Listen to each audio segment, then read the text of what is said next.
दोस्तों और साथियों, मैं AK महेश्वरी एक बार पुनः उत्तमांश IAS GK PCS में आपका हार्दिक रूप से स्वागत करता हूं। साथियों, आज मैं आपको UNO का इम्पोर्टेंट टेस्ट लगवाऊंगा। बट इम्पोर्टेंट टेस्ट से पहले मैं आपको कुछ वन लाइनर क्वेश्चन को करवा दूं, फिर जाकर आपको मैं अभी टेस्ट लगवाऊंगा। तो आपको एक एक क्वेश्चन टेस्ट देने के दरमियान में आपको सॉल्यूशन हो जाएगा। तो दोस्तों, आप इसे इत्मीनान से देखिए। UNO की स्थापना 24 अक्टूबर 1945 को हुआ।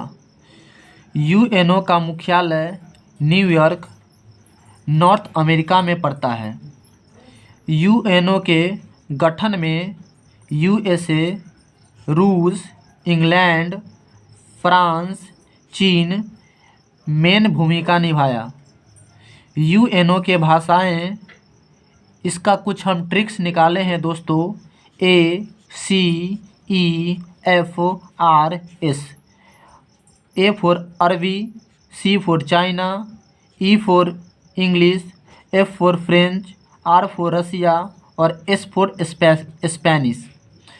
UNO के कार्य करने की भाषा इंग्लिश और फ्रेंच है।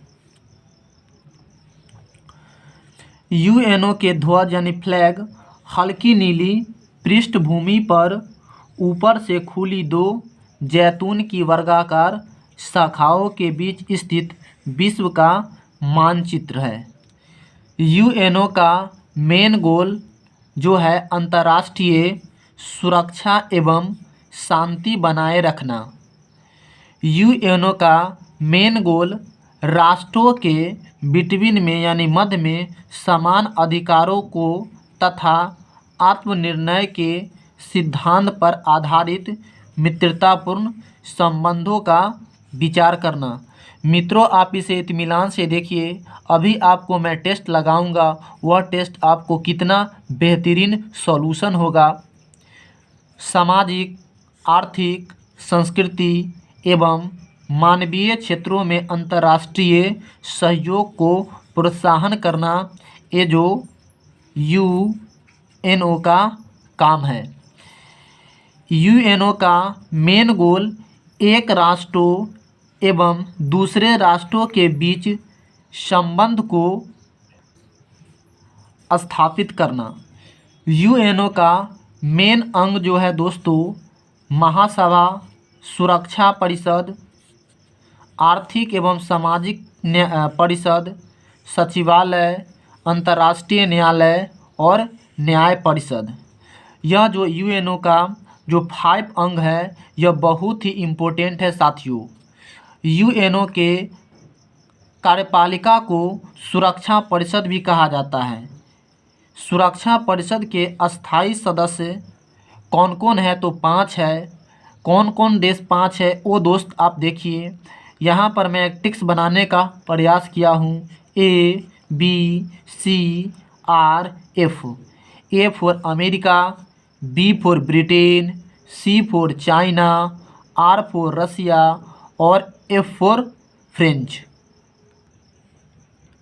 तो साथियों, यहाँ पर UNO से मैं कुछ क्वेश्चन को निकाला हूँ। यह बहुत ही इम्पोर्टेंट क्वेश्चन है वन डे एग्ज़ाम के लिए। रेलवे हो या फिर आपका SSC हो या फिर आपका ग्रुप D जैसे एग्ज़ाम हो। UNO का हेड क्वार्टर कहाँ है? तो UNO का हेड क्वार्टर आपका दोस्तों वाशिंगटन DC में है। सॉरी दोस्तों, UNO का जो हेड क्वार्टर न्यूयॉर्क में है, वाशिंगटन DC में नहीं है। ICJ international court of justice में न्यायाधीशों का निर्वाचन की अवधि कितना साल होता है? तो दोस्तों 9 साल होता है। ICJ यानी इंटरनेशनल कोर्ट ऑफ जस्टिस में न्यायाधीशों की टोटल संख्या कितना होता है? तो दोस्तों मैं आपको बता दूं 15 होता है। UNO का प्रधान न्यायिक अंग कौन होता है? तो UNO का प्रधान न्यायिक अंग जो होता है दोस्तों आपको बता दूं ICJ होता है, यानी इसका जो राइट आंसर होगा ए। अंतर्राष्ट्रीय न्यायालय का प्रधान जो HQ मतलब हेड क्वार्टर कहाँ है, तो इसका प्रधान न्यायालय जो है दोस्तों, इसका जो द हेग में है।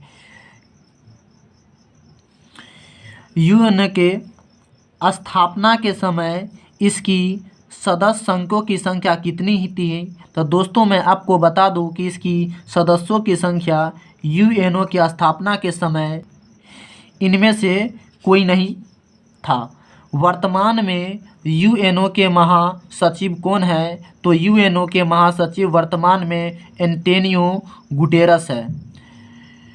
सचिवालय का सर्वोच्च पदाधिकारी कौन होता है? तो सर्वोच्च पदाधिकारी सचिवालय का वह जो होता है महासचिव होता है। इसका आंसर राइट बी होगा।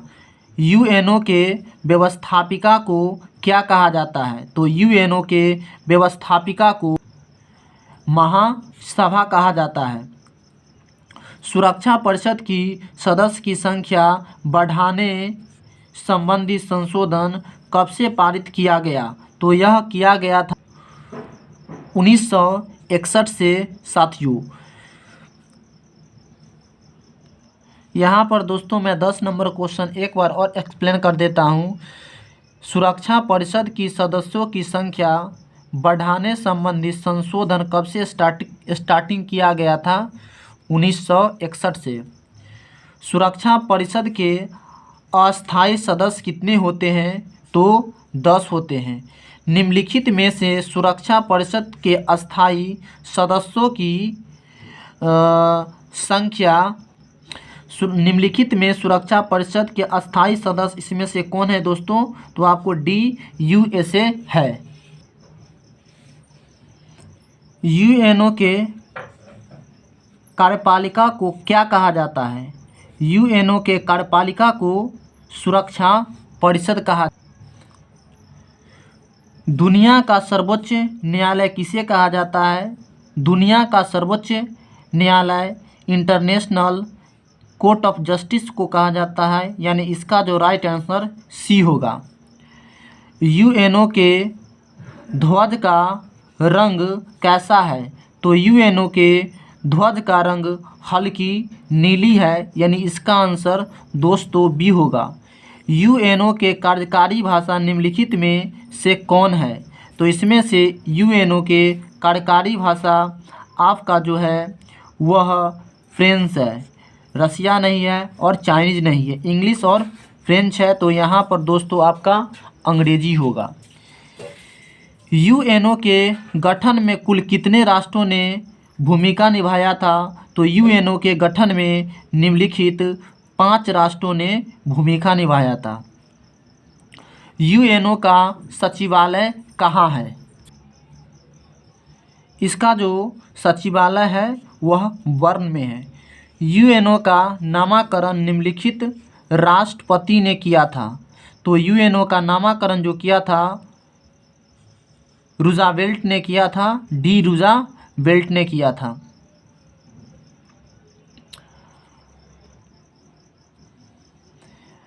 UNO को किस द्वीप पर स्थापित किया गया है? तो इसका आंसर राइट होगा बी, मैनहट्टन द्वीप पर किया गया था, जो कि रूजावेल्ट ने इसके ज़मीन को दिया था और यह हडसन नदी के मुहाने पर मैनहट्टन द्वीप है। शॉर्ट डिक्लेरेशन निम्नलिखित में किस राष्ट्रों ने दिया था? तो शॉर्ट डिक्लेरेशन जो दिया सी, इसका आंसर राइट होगा, नीदरलैंड ने दिया था। क्या कौन दिया था दोस्तों? तो यहाँ पे नीदरलैंड ने इसका शॉर्ट डिक्लेरेशन किसका? तो UNO का दिया था। बिग 4 में सम्मिलित होने वाला प्रथम राष्ट्र कौन था? तो बिग 4 में सम्मिलित होने वाला प्रथम राष्ट्र जो था पोलैंड था। लीग ऑफ नेशन का उत्तरवर्ती नाम क्या है? तो लीग ऑफ नेशन का उत्तरवर्ती नाम UNO है। मीन्स आपको दोस्तों मैं लेक्चर यूएनओ को जब पढ़ा रहा था तो उस समय मैं आपको बताया था कि यूएनओ किसका बदला हुआ रूप है, तो लीग ऑफ नेशन का। और यहाँ क्वेश्चन पूछ रहा है उत्तरवर्ती यानी लीग ऑफ नेशन के बाद इसके स्थान पर कौन सा अंतर्राष्ट्रीय संगठन आया, तो यूएनओ आया। यूएनओ के चार्टर पर 24 अप्रैल को 194 राष्ट्रों ने हस्ताक्षर किया। यह कहाँ हुआ था, तो यह सैन फ्रांसिस्को में किया गया था। यूएनओ के अंतिम सदस्य कौन बना, तो यूएनओ के अंतिम सदस्य दक्षिण सूडान बना। दोस्तों यह बहुत ही इम्पोर्टेंट है, आप इसे ध्यान दीजिए। यूएनओ के लिए सर्वप्रथम सम्मेलन किस भवन में हुआ था, तो यह जो कौन सी भवन में हुआ था, तो ऑक्स भवन में हुआ था। तो दोस्त इस प्रकार से मैं आपको यूएनओ का जो एक प्यारा सा क्वेश्चन को मैं आपको डील करने का कोशिश किया हूँ। दोस्तों आपको जो क्वेश्चन यहाँ पर मेंशन किया गया है, आप इतना ही क्वेश्चन को यदि देखते हैं तो आपको यूएनओ से जो भी क्वेश्चन आएगा आप उस क्वेश्चन को आराम से सॉल्यूशन कर दोगे। तो दोस्तों मैं फिर से एक नए वीडियो के साथ आपसे मिलता हूं। तो दोस्तों तब तक